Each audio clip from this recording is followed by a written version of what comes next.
रात्रि का समय, चारों ओर शांति फैली हुई है। शरीर विश्राम की अवस्था में जाने की तैयारी कर रहा है, लेकिन मन अभी भी सक्रिय है।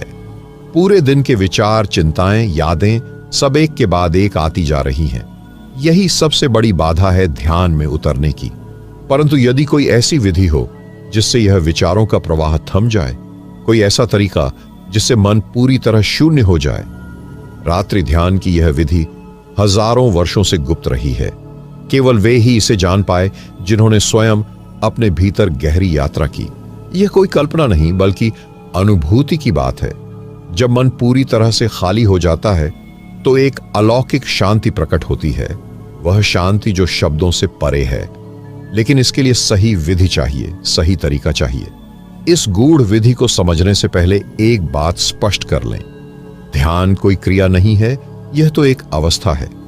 जब मन बिल्कुल शांत होता है तभी ध्यान घटित होता है। लेकिन समस्या यही है कि मन शांत नहीं होता। जैसे ही आंखें बंद करते हैं, विचारों की भीड़ उमड़ पड़ती है। क्या कभी यह सोचा है कि इन्हें रोका कैसे जाए? क्या कोई ऐसा तरीका है जिससे यह स्वतः समाप्त हो जाए? इस वीडियो में हम उसी विधि को जानेंगे जो रात्रि के समय आपको मन के पूर्ण शून्य में ले जा सकती है। यह विधि सरल भी है और अत्यंत प्रभावशाली भी। बस इसे सही तरीके से अपनाने की आवश्यकता है। तो अंत तक बने रहें, क्योंकि यह ज्ञान एक बार सही ढंग से समझ में आ जाए तो ध्यान का अनुभव स्वतः ही गहरा होने लगेगा। सबसे पहले यह समझना आवश्यक है कि रात का समय ध्यान के लिए इतना उपयुक्त क्यों है। दिन भर बाहरी दुनिया की हलचल में उलझे रहने के कारण मन पर लगातार प्रभाव पड़ते रहते हैं। लेकिन जैसे ही रात का अंधकार गहराने लगता है, प्रकृति का कंपन बदल जाता है। चारों ओर की ऊर्जा शांत होने लगती है। शरीर की जैविक घड़ी भी विश्राम की ओर बढ़ती है। यही वह क्षण होता है जब यदि सही विधि का प्रयोग किया जाए तो मन सहज रूप से शून्य की ओर बढ़ सकता है। अब प्रश्न यह उठता है कि इस स्थिति में प्रवेश कैसे किया जाए। रात्रि ध्यान की इस विधि में सबसे पहले शरीर को पूरी तरह से शिथिल करना आवश्यक है। लेकिन यह सामान्य विश्राम नहीं है, यह एक जागरूक विश्राम है। जिस प्रकार कोई पक्षी बिना किसी प्रयास के हवा में तैरता है, उसी प्रकार शरीर को एक विश्राम की अवस्था में प्रवेश करना होगा, लेकिन पूरी सजगता के साथ। इस विधि में शरीर और मन के बीच के संबंध को समझना आवश्यक है। यदि शरीर पूरी तरह से विश्राम में चला जाए तो मन स्वतः ही विचारों से मुक्त होने लगता है। लेकिन यह सहज रूप से नहीं होता। मन वर्षों से लगातार विचारों में उलझने का आदी हो चुका है। जैसे ही ध्यान में बैठते हैं, यह पुरानी आदतें तुरंत सक्रिय हो जाती हैं। परंतु इस विधि में एक रहस्य छिपा है। वह रहस्य जो मन को शून्य की ओर ले जाता है। शरीर को पूरी तरह से शिथिल करने के बाद अगला चरण है श्वास के प्रति पूर्ण सजगता। यह कोई साधारण श्वास ध्यान नहीं है, बल्कि इसमें एक विशेष तकनीक है। जब हम सांस लेते हैं तो यह केवल हवा का प्रवाह नहीं होता, इसके साथ ऊर्जा भी चलती है, जिसे प्राण कहा जाता है। आमतौर पर यह प्राण अचेतन रूप से बहता रहता है, लेकिन जब इसे जागरूकता के साथ देखा जाता है तो इसका प्रभाव बदलने लगता है। रात्रि ध्यान की इस विधि में सबसे पहले सांसों को देखने का अभ्यास करना होता है, बिना कोई नियंत्रण किए, बिना किसी प्रयास के। केवल श्वास की गति को देखना है, जैसे कोई बाहरी व्यक्ति देख रहा हो। इससे क्या होगा? इससे मन तुरंत वर्तमान में टिकने लगेगा। जो मन अतीत भविष्य की यात्रा कर रहा था, वह धीरे धीरे वर्तमान में लौटने लगेगा। लेकिन अभी भी विचार पूरी तरह से शून्य नहीं हुए हैं। यहां एक और गूढ़ रहस्य आता है, श्वास और विचारों का संबंध। क्या आपने कभी देखा है कि जब मन अशांत होता है तो सांस तेज हो जाती है, और जब मन शांत होता है तो सांस धीमी हो जाती है? इसका अर्थ यह है कि यदि हम सांसों को समझ लें तो विचारों को भी समझ सकते हैं। यही कारण है कि इस विधि में श्वास को केवल देखा नहीं जाता, बल्कि धीरे धीरे एक विशेष लय में लाया जाता है। यह लय अपने आप नहीं आती, बल्कि एक विशेष प्रक्रिया से आती है, जिसे प्राचीन मुनियों ने खोजा था। यह कोई साधारण खोज नहीं थी, बल्कि ध्यान की गहरी अवस्था में जाकर अनुभव किया गया सत्य था। उन्होंने देखा कि श्वास और मन के बीच अटूट संबंध है। श्वास को जैसे ही संतुलित किया जाता है, विचारों का प्रवाह स्वतः धीमा होने लगता है। लेकिन केवल श्वास पर ध्यान केंद्रित करना पर्याप्त नहीं है, इसे एक विशेष लय में लाना आवश्यक है। यही वह रहस्य है जो रात्रि ध्यान को अत्यंत शक्तिशाली बना देता है। इस विधि में एक अत्यंत सरल लेकिन प्रभावी तकनीक है, प्राकृतिक श्वास को सुनना। हाँ, सुनना। अब तक आपने श्वास को महसूस किया होगा, लेकिन क्या कभी उसे ध्यानपूर्वक सुना है? जब गहरी निस्तब्धता में, जब चारों ओर शांति हो, तब श्वास की आवाज को ध्यान से सुनने का प्रयास करें। यह बहुत हल्की ध्वनि होगी, शायद इतनी हल्की कि पहले सुनाई ही न दे। लेकिन जैसे जैसे ध्यान गहरा होगा, यह ध्वनि स्पष्ट होती जाएगी। यही वह बिंदु है जहां से मन शून्यता की ओर बढ़ने लगता है। इस विधि का रहस्य यह है कि जैसे ही ध्यान श्वास की ध्वनि पर जाता है, मन को एक नया केंद्र मिल जाता है। अब विचारों को पकड़ने की जरूरत नहीं पड़ती, वे स्वतः गिरने लगते हैं। आप पाएंगे कि मन धीरे धीरे स्थिर होने लगा है, लेकिन यह केवल पहला स्तर है। अभी गहराई में जाना बाकी है। जब श्वास की ध्वनि स्पष्ट होने लगे, तो अगला चरण शुरू होता है, श्वास और विचारों की गति का अवलोकन। यहां एक चमत्कारिक परिवर्तन होता है। जैसे ही श्वास की ध्वनि के प्रति जागरूकता बढ़ती है, मन के भीतर चल रहे शब्द और आवाजें मंद पड़ने लगती हैं। जो विचार पहले स्पष्ट प्रतीत होते थे, वे अब दूर होते जा रहे हैं, जैसे जल में डूबते हुए छोटे बुलबुले। यही वह स्थिति है जहां ध्यान की वास्तविक यात्रा शुरू होती है। यह वह क्षण है जब साधक पहली बार अनुभव करता है कि विचारों से परे भी एक संसार है, एक ऐसी अवस्था जहां केवल मौन है, जहां केवल अस्तित्व की शुद्ध अनुभूति है। लेकिन यह मौन स्वयं नहीं आता, इसे आमंत्रित करना पड़ता है। और इसके लिए एक और गूढ़ विधि है, विचारों के बीच के अंतराल को देखना। आपने शायद कभी ध्यान नहीं दिया होगा कि दो विचारों के बीच एक सूक्ष्म विराम होता है। यह विराम बहुत ही छोटा होता है, इतना छोटा कि सामान्य अवस्था में इसे पकड़ पाना मुश्किल होता है। लेकिन जब ध्यान गहरा होने लगता है, तो यह अंतराल स्पष्ट दिखने लगता है। जैसे ही एक विचार समाप्त होता है और दूसरा विचार आने के लिए तैयार होता है, उस क्षण के बीच एक गहरा शून्य होता है, एक पूर्ण मौन, एक निर्जन आकाश। यदि इस अंतराल को पकड़ लिया जाए तो मन तुरंत ठहर जाता है। यही वह रहस्य है जिसे प्राचीन योगियों ने जाना था। वे जानते थे कि विचारों को रोकने का प्रयास करने से वे और अधिक बलशाली हो जाते हैं। लेकिन यदि केवल विचारों के बीच के शून्य को देख लिया जाए, तो स्वयं विचार अपनी पकड़ छोड़ने लगते हैं। इस अवस्था में साधक पाता है कि मन किसी बाहरी शक्ति से नहीं, बल्कि स्वयं अपनी गति से थमता है। अब यहां एक और गहरी प्रक्रिया शुरू होती है, शून्यता के प्रति पूर्ण समर्पण। साधारणतः जब कोई व्यक्ति विचारों के बीच मौन को अनुभव करता है, तो तुरंत मन उसे भरने का प्रयास करता है।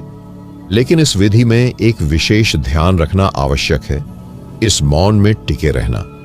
जैसे ही विचारों का प्रवाह मंद होता है, उसमें ठहरने का प्रयास करें। इसे जबरदस्ती पकड़ने की आवश्यकता नहीं है, बल्कि इसे देखने मात्र से यह अवस्था गहरी होती जाती है। जैसे जैसे साधक इस मौन में स्थिर होता है, एक अद्भुत परिवर्तन घटित होने लगता है। मन का अदृश्य विलोपन। अब तक मन एक स्पष्ट अनुभूति था, जहां विचारों का प्रवाह चलता था। लेकिन जब साधक निरंतर विचारों के अंतराल पर टिकता है, तो अचानक उसे यह एहसास होता है कि मन नाम की कोई वस्तु वास्तव में है ही नहीं। केवल विचारों की तरंगे हैं और उनके बीच शून्यता का अथाह समुद्र। यही वह क्षण है जब भीतर एक गहरी शांति प्रकट होने लगती है, एक ऐसी शांति जिसे शब्दों में बांधना कठिन है। इसे समझने के लिए इसे अनुभव करना होगा। ध्यान दें, यह कोई नीरस या रिक्त शांति नहीं है, बल्कि यह चेतना का एक नया स्तर है, जहां कुछ भी करने की आवश्यकता नहीं रहती। साधक बस होता है एक शुद्ध अस्तित्व में, बिना किसी मानसिक गतिविधि के।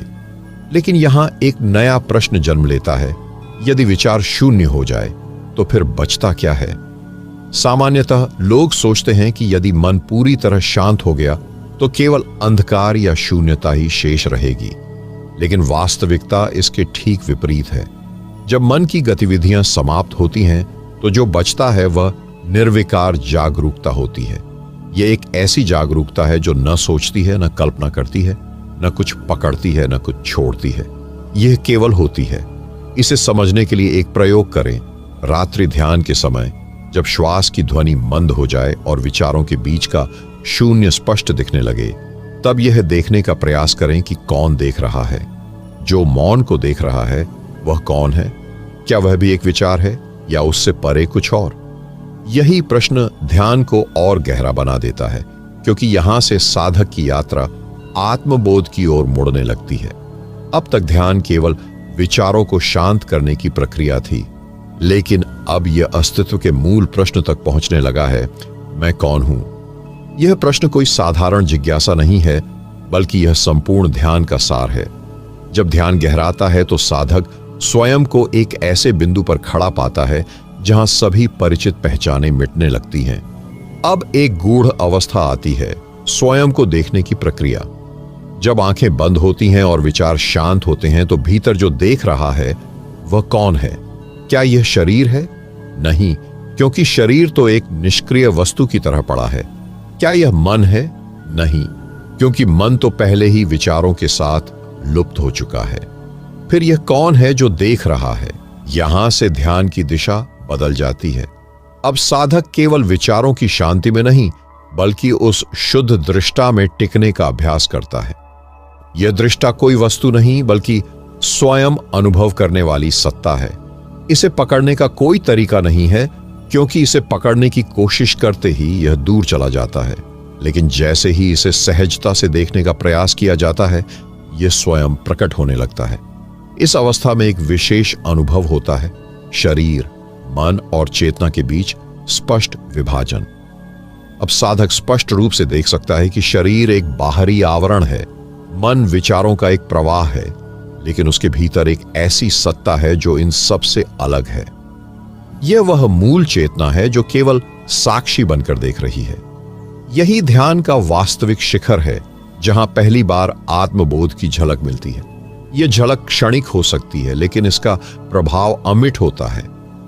एक बार इसे देख लेने के बाद ध्यान में एक नई गति आ जाती है। अब साधक केवल मौन में बैठने के लिए ध्यान नहीं करता, बल्कि यह जानने के लिए ध्यान करता है कि यह दृष्टा कौन है, यह शुद्ध जागरूकता क्या है। और जैसे जैसे यह प्रश्न गहराने लगता है, ध्यान स्वयं अपनी राह बना लेता है। अब साधक को ध्यान करने की आवश्यकता नहीं रहती, ध्यान स्वयं घटित होने लगता है। विचारों को रोकने का प्रयास भी अब व्यर्थ लगता है, क्योंकि जैसे ही भीतर की जागरूकता बढ़ती है, विचार स्वतः गिरने लगते हैं, बिना किसी संघर्ष के, बिना किसी दबाव के। यहां एक नया अनुभव प्रकट होता है, ध्यान बिना ध्यान के। यह सुनने में विरोधाभासी लगता है, लेकिन वास्तव में यही ध्यान की परिपक्व अवस्था है। अब ध्यान किसी विधि पर आधारित नहीं रहता, बल्कि ध्यान और साधक एक ही हो जाते हैं। इसे ऐसे समझिए, जब तक हम कोई प्रयास कर रहे होते हैं, तब तक ध्यान एक प्रक्रिया होती है, लेकिन जब प्रयास भी समाप्त हो जाता है तो ध्यान बस होने लगता है। इस अवस्था में एक अनूठी अनुभूति होती है, शून्य का जीवंत अनुभव। साधक को प्रतीत होता है कि वह शून्य में है, लेकिन यह कोई ठंडा मृत शून्य नहीं, बल्कि चैतन्य शून्य है। यह ऐसा शून्य है जिसमें कुछ नहीं होते हुए भी सब कुछ समाया हुआ है। यह शून्य रिक्तता नहीं है, बल्कि यह तो अस्तित्व की सबसे गहरी अनुभूति है। अब एक रहस्य खुलने लगता है। साधक देखता है कि जो कुछ भी दिखाई दे रहा था वह सब मिथ्या था। मन एक भ्रम था, विचार एक लहर थी और शरीर एक अस्थायी पड़ाव मात्र था। लेकिन जो भीतर बचा है वह शाश्वत है। इसे ही कई परंपराएं साक्षी भाव कहती हैं, कुछ इसे निर्विकल्प समाधि कहते हैं और कुछ इसे परम मौन। यह ध्यान की चरम अवस्था का संकेत है, लेकिन यह अभी पूर्णता नहीं है, क्योंकि शून्य में ठहरना अभी शेष है। अधिकतर साधक यहां आकर ठहर जाते हैं, क्योंकि यह अवस्था इतनी गहन होती है कि मन इसे संभाल नहीं पाता। लेकिन यदि इस शून्य में ठहरना सीख लिया जाए तो कुछ अद्भुत घटित होने लगता है। एक ऐसी अनुभूति जिसे शब्दों में पिरोना कठिन है, लेकिन जिसे अनुभव करने वाला पूरी तरह बदल जाता है। यह बदलाव बाहरी नहीं होता, बल्कि अस्तित्व के सबसे गहरे स्तर पर होता है। साधक अब स्वयं को पहले जैसा नहीं पाता। अब न वह शरीर से जुड़ा हुआ महसूस करता है, न मन से। वह केवल एक शुद्ध चेतना की तरह रह जाता है, एक ऐसा साक्षी जो सब कुछ देखता है लेकिन किसी चीज में उलझता नहीं। अब ध्यान की दिशा बदल जाती है। पहले ध्यान एक प्रयास था, फिर यह एक सहज प्रक्रिया बनी और अब यह साधक के अस्तित्व का स्वाभाविक हिस्सा हो जाता है। अब उसे ध्यान में बैठने की जरूरत नहीं, क्योंकि ध्यान तो अब हर क्षण उसके साथ बहता है, चलते हुए, खाते हुए, सोते हुए।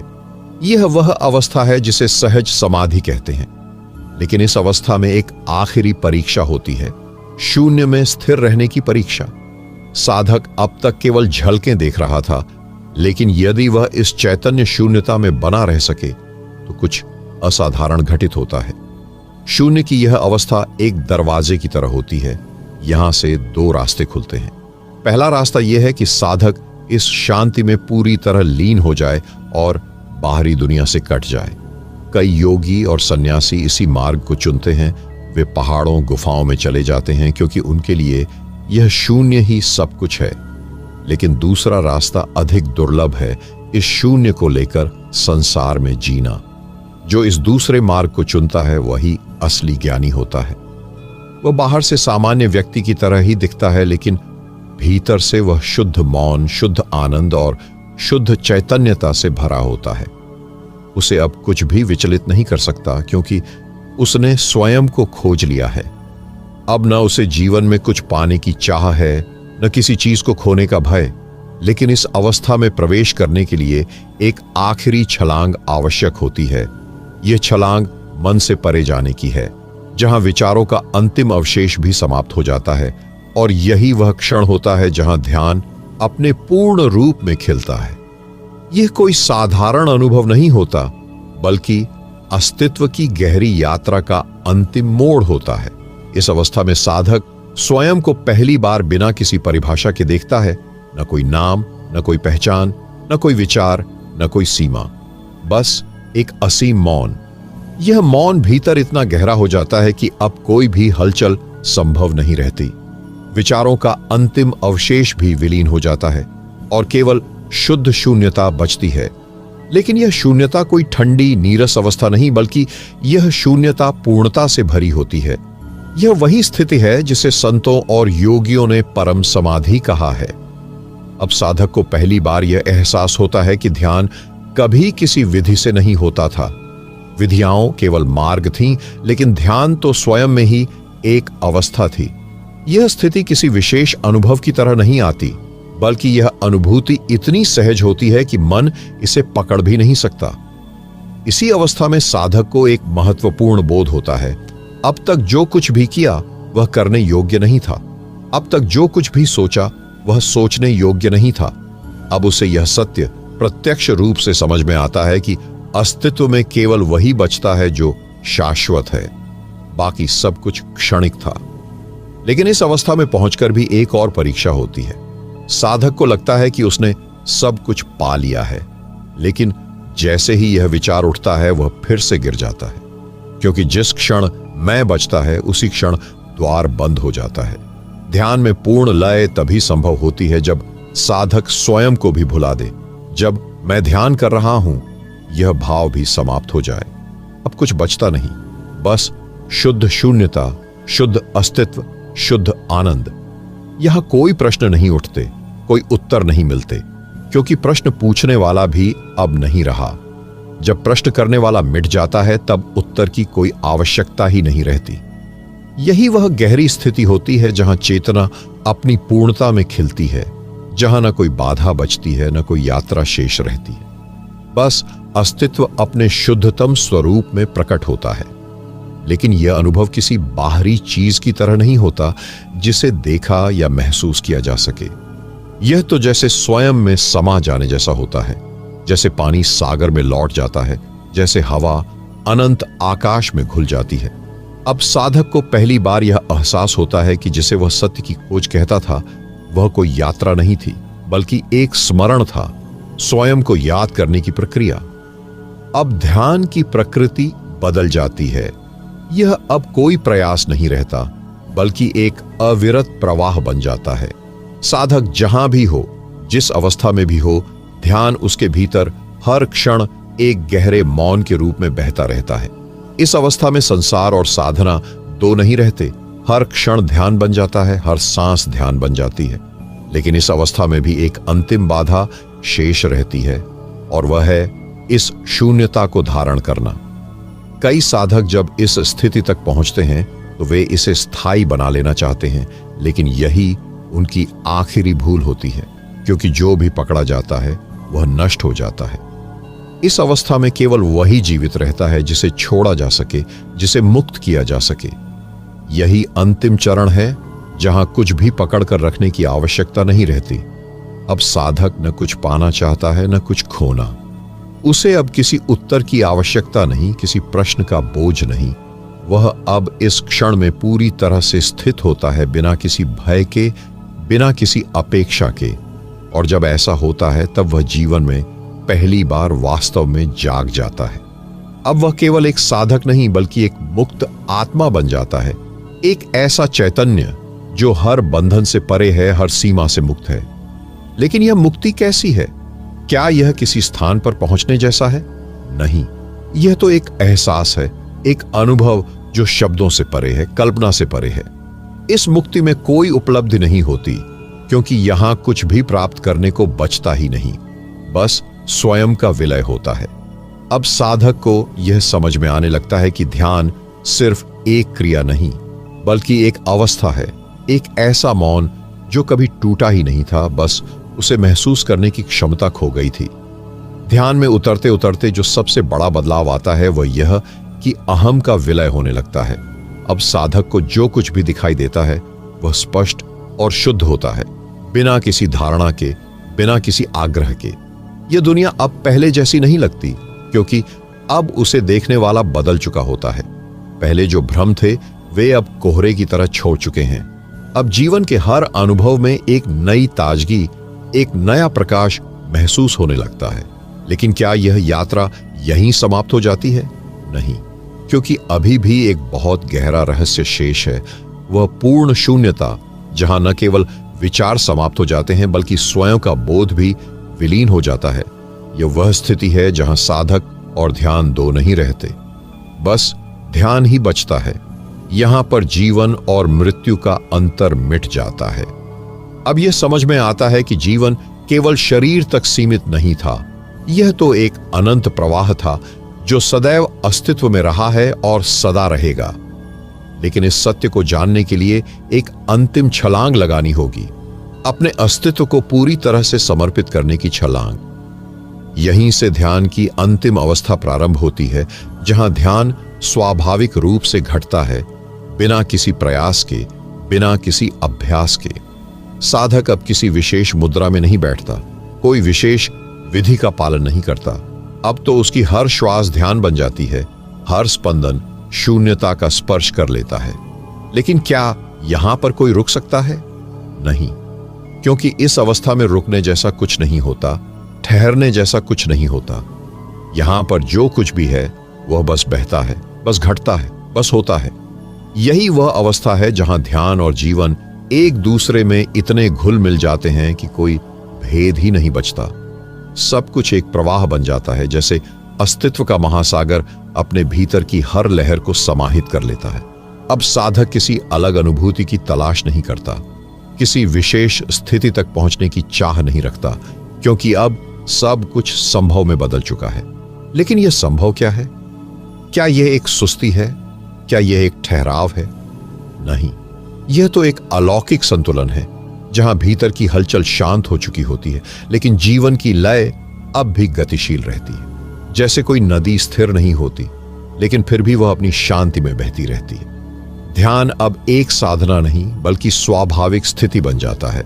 इसी अवस्था में कभी कभी साधक एक अजीब अनुभूति से गुजरता है, एक शून्य का बोध। लेकिन यह कोई साधारण शून्य नहीं, यह वह शून्यता है जो सब कुछ समेटे हुए है। यह वही शून्य है जिससे संपूर्ण सृष्टि जन्मी है और जिसमें सब कुछ विलीन हो जाता है। अब यहां पर एक कहानी जोड़ते हैं जो इस गहरे सत्य को समझने में सहायता करेगी। बहुत समय पहले की बात है। एक महान आर्य थे जिनका नाम किसी को ज्ञात नहीं था, क्योंकि वे स्वयं को किसी भी नाम से नहीं जोड़ते थे। लोग उन्हें बस निर्विकार कहकर बुलाते थे, क्योंकि उनका मन किसी भी चीज से प्रभावित नहीं होता था। एक दिन एक जिज्ञासु युवक उनके पास आया और पूछा, गुरुदेव, मैंने ध्यान की कई विधियां सुनी हैं, योग के अनेक मार्ग सुने हैं, लेकिन जो मैं जानना चाहता हूं वह कहीं नहीं मिलता। कृपया बताइए कि वह अंतिम सत्य क्या है। आर्षि मुस्कुराए और बोले, क्या तुम पानी के बिना नदी बना सकते हो? युवक चौंक गया, बोला, यह असंभव है।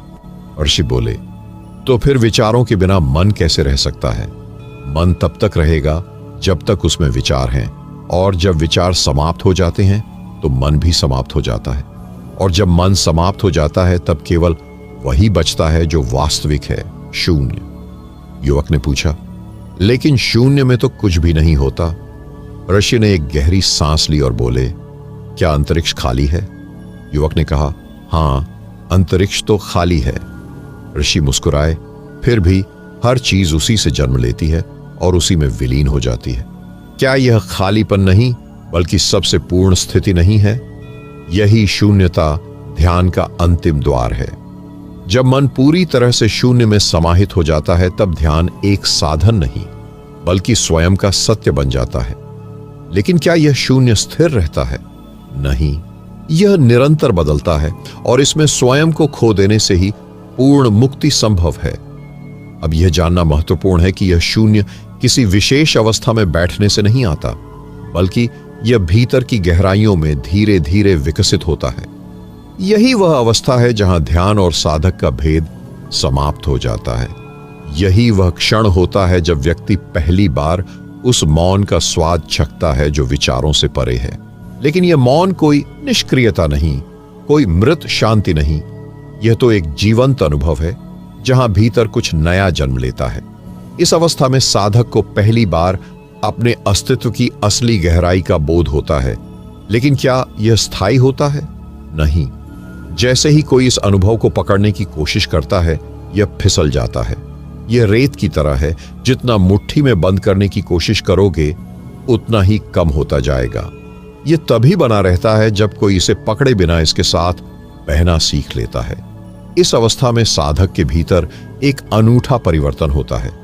पहले जो विचार एक तूफान की तरह मन को घेरते थे, अब वे आते हैं, लेकिन जैसे बादल क्षितिज पर ठहरकर धीरे धीरे विलीन हो जाते हैं, वैसे ही विचार भी बिना कोई निशान छोड़े चले जाते हैं। यह अनुभव शब्दों में नहीं बांधा जा सकता, लेकिन इसे समझाने के लिए एक और कहानी सुनिए। बहुत पहले एक संत थे जो सारा जीवन शून्यता के रहस्य को समझने में लगा चुके थे। एक दिन एक युवक उनके पास आया और बोला, गुरुदेव, मैं ध्यान करता हूं लेकिन विचार बार बार लौट आते हैं। मैं उन्हें रोकने की पूरी कोशिश करता हूं, फिर भी वे आते हैं। क्या यह संभव है कि मैं पूरी तरह से विचार शून्य हो जाऊं? संत ने एक दीपक जलाया और युवक से कहा, इसे बुझा दो। युवक ने फूंक मारी और दीपक बुझ गया। फिर संत ने दूसरा दीपक जलाया और बोले, अब इसे बुझाओ। युवक ने फिर फूंक मारी और दीपक बुझ गया, लेकिन संत मुस्कुराए और बोले, अब इस प्रकाश को खत्म करो। युवक चौंका, प्रकाश को कैसे खत्म कर सकता हूं? संत बोले, यही तो तुम्हारी समस्या है।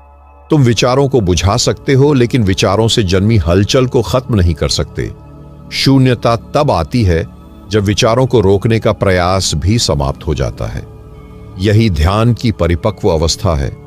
इसमें व्यक्ति विचारों को मिटाने की कोशिश नहीं करता, बल्कि उन्हें देखने लगता है, बिल्कुल एक गवाह की तरह।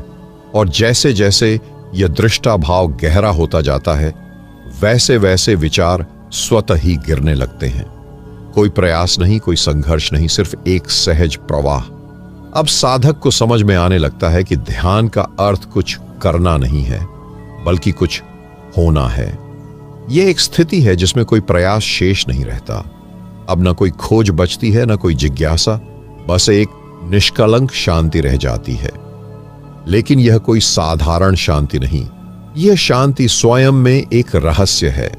इसे शब्दों में व्यक्त करना संभव नहीं, क्योंकि शब्द सीमित हैं और यह अनुभव असीमित। जब कोई पहली बार इस अवस्था में प्रवेश करता है तो वह महसूस करता है कि वह कभी भी अकेला नहीं था, कभी भी असहाय नहीं था। उसके भीतर हमेशा कुछ था जो शाश्वत था, अचल था, जिसे कोई छू नहीं सकता, कोई बदल नहीं सकता। लेकिन क्या यह शांति स्थायी होती है? नहीं, क्योंकि अब तक जो साधक था उसकी पहचान अभी भी बची हुई है। जब तक यह पहचान बनी रहेगी तब तक विचारों की हलचल समय समय पर लौटती रहेगी। अब तक यह यात्रा भीतर की ओर जा रही थी, लेकिन अब इस अंतिम द्वार को पार करने के लिए एक और छलांग आवश्यक है, जहां मैं भी समाप्त हो जाए। यह ठीक वैसे ही है जैसे एक नदी समुद्र से मिलने के पहले तक अस्तित्व में रहती है, लेकिन समुद्र में प्रवेश करते ही उसका नाम, उसका आकार, उसकी पहचान सब कुछ विलीन हो जाता है। केवल जल बचता है, लेकिन अब वह नदी नहीं, समुद्र है। इसी तरह ध्यान में जब साधक पूर्ण शून्यता में प्रवेश करता है तो उसका मैं समाप्त हो जाता है। एक पुरानी कथा कहती है, एक व्यक्ति ज्ञान की खोज में वर्षों तक जंगलों में भटकता रहा।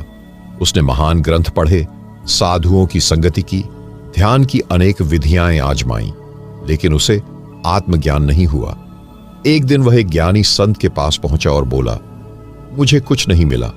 मैं वर्षों से ध्यान कर रहा हूं, लेकिन फिर भी मैं वहीं हूं जहां से शुरू हुआ था। संत मुस्कुराए और बोले, क्या तुमने कभी नदी को देखा है? वह बोला, हां, लेकिन उसका ध्यान से क्या संबंध? संत बोले, नदी बहती है, पर्वतों से निकलती है, छोटे छोटे रास्तों से गुजरती है, फिर धीरे धीरे मैदानों में फैलती है और अंत में समुद्र में मिल जाती है। अब सोचो, क्या वह नदी बनी रहती है? वह बोला, नहीं, वह समुद्र बन जाती है। संत बोले, यही ध्यान है। जब तक तुम ध्यान कर रहे हो तब तक तुम यात्रा में हो, लेकिन जब तुम स्वयं को पूरी तरह छोड़ दोगे तब तुम समुद्र हो जाओगे, और तब ध्यान करने की भी कोई जरूरत नहीं रहेगी। यहां साधक को समझ में आता है कि शून्यता कोई अलग चीज नहीं, बल्कि उसका अपना स्वभाव है। अब तक वह इसे पाने की कोशिश कर रहा था, लेकिन जो चीज पहले से मौजूद है उसे पाने की जरूरत नहीं, बस पहचानने की जरूरत है। अब तक की साधना उसे इस बिंदु तक ले आई थी, लेकिन अंतिम छलांग उसे स्वयं लगानी होगी। इस अंतिम अवस्था में न कोई साधक बचता है, न कोई ध्यान करने वाला, बस एक शुद्ध अस्तित्व बचता है, निर्विचार, निराकार, शाश्वत। यही वह बिंदु है जहां ध्यान समाप्त हो जाता है और वास्तविकता प्रकट होती है। अब तक जो भी खोज थी, जो भी प्रयास थे, वे सब समाप्त हो चुके हैं। अब कुछ भी करने की आवश्यकता नहीं है, क्योंकि खोजने वाला स्वयं विलीन हो चुका है। यह कोई अनुभव नहीं, क्योंकि अनुभव वही करता है जो अलग हो, लेकिन यहां कोई भिन्नता नहीं बची। यह कोई उपलब्धि नहीं, क्योंकि उपलब्धि तब होती है जब कुछ नया पाया जाए, लेकिन यहां तो वह सत्य सामने आता है जो सदा से था। यह कोई स्थिति नहीं, क्योंकि स्थिति बदल सकती है, लेकिन यह अपरिवर्तनीय है। इसे न शब्दों में बांधा जा सकता है, न बुद्धि से समझा जा सकता है। यह केवल होने की स्थिति है। इस अवस्था में समय समाप्त हो जाता है। यहां न भूत बचता है, न भविष्य, बस यह क्षण शेष रहता है, और इसमें विलीन होते ही अहंकार की अंतिम परत भी गिर जाती है। यह स्थिति बाहरी दुनिया से अलग नहीं, बल्कि उसी का मूल है। जो इसे अनुभव कर लेता है उसके लिए ध्यान केवल एक प्रक्रिया नहीं, बल्कि जीवन का स्वभाव बन जाता है। अब कोई प्रयास नहीं करना पड़ता, कोई साधना नहीं करनी पड़ती। शून्यता अब कोई साधना नहीं, बल्कि स्वाभाविक स्थिति बन जाती है। दिन के हर क्षण, हर क्रिया में यही ध्यान जीवित रहता है। चलते हुए, बोलते हुए, सोते हुए यह शून्यता बनी रहती है। अब प्रश्न उठता है, क्या यही अंत है?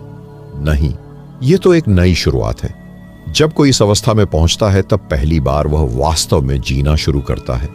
अब जीवन बंधनों से मुक्त हो जाता है। अब भय, मोह, लालसा सब कुछ गिर जाता है।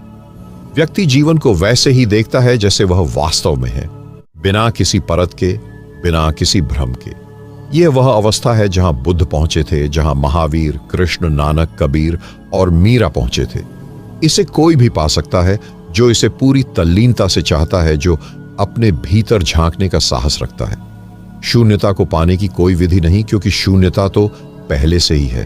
बस जो उसे ढक रहा है उसे हटाना है। और यही ध्यान का अंतिम सूत्र है, जो है उसे बस देखने दो। उसे बदलने की कोई आवश्यकता नहीं। जैसे ही देखने वाला शुद्ध हो जाता है, देखने की क्रिया भी शुद्ध हो जाती है और सत्य स्वयं प्रकट हो जाता है। यहां ध्यान समाप्त नहीं होता, बल्कि ध्यान और जीवन एक हो जाते हैं। अब हर क्षण ध्यान है, हर श्वास ध्यान है, हर स्पंदन ध्यान है। और जब ऐसा होता है तभी वास्तविक मुक्ति घटित होती है। यहीं से यात्रा समाप्त होती है और यहीं से एक नई यात्रा शुरू होती है। प्रिय साधकों, यदि इस ज्ञान ने आपके भीतर कोई हलचल पैदा की हो, यदि इस ध्यान की विधि ने आपको भीतर झांकने के लिए प्रेरित किया हो, तो इसे यहीं मत रोकिए। इस यात्रा को और गहरा करें, इसे निरंतर बनाए रखें। अगर आपको यह वीडियो पसंद आया तो इसे लाइक करें और अपने प्रियजनों के साथ साझा करें, ताकि वे भी इस अमूल्य विधि का लाभ उठा सकें। हमारे चैनल को सब्सक्राइब करें और बेल आइकन दबाएं, ताकि अगली बार जब हम कोई नया और गहन विषय लेकर आए तो आप उसे मिस न करें। ध्यान एक यात्रा है और हम सब इस यात्रा में साथ हैं। अगले वीडियो में फिर मिलेंगे एक नई विधि, एक नई समझ के साथ। तब तक शांति, प्रेम और ध्यान में बने रहें।